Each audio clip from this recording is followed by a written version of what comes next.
Chief of army staff Pakistan, तो उनके ऊपर अगर जो भी नजर रख रहा होगा कंटिन्यू, तो सेम कोड। डायरेक्ट किसके साथ टच में होता है? अपनी देश की सीक्रेट सर्विस के साथ टच में होता है।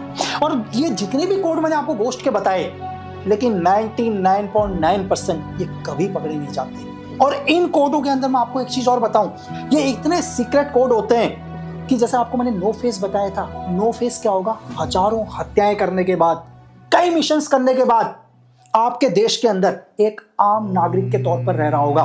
एक आम इंसान तो बहुत दूर की बात है, इस देश के prime minister, home minister, defence minister भी इस कोड को नहीं जानते होंगे यार। आप समझ सकते हैं कि पूरी दुनिया में तबाही मचाने के बाद एक आदमी आप ही के बीच में रह रहा होगा। तो वो नो फेस हो सकता है, शैडो हो सकता है, साइलेंट ड्रैगन हो सकता है, जिनके बारे में दुनिया कभी नहीं जानती।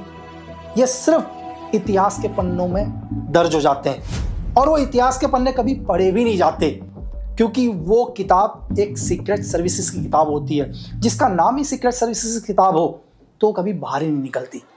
तो आपको ये लग रहा होगा कि यार मैं आज के वीडियो में ये सब कुछ आपको क्यों बता रहा हूं, क्यों मैंने आपको महाभारत से लेकर आज की सीक्रेट सर्विस नो फेस तक बताया।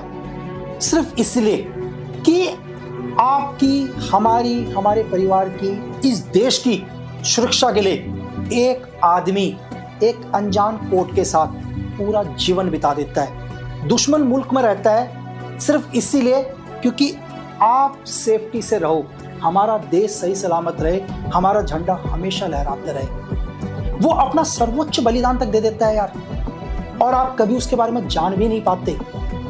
आप खुद महसूस करो कि जब आप कभी रोड पर जाते हो यार, आप किसी बुजुर्ग की हेल्प करते हो या किसी गरीब आदमी की हेल्प करते हो, आपको कितना सुकून मिलता है। आपको दिल को लगता है यार कि मैंने आज क्या काम किया, किसी की मदद करी, आपको इतना सुकून मिला।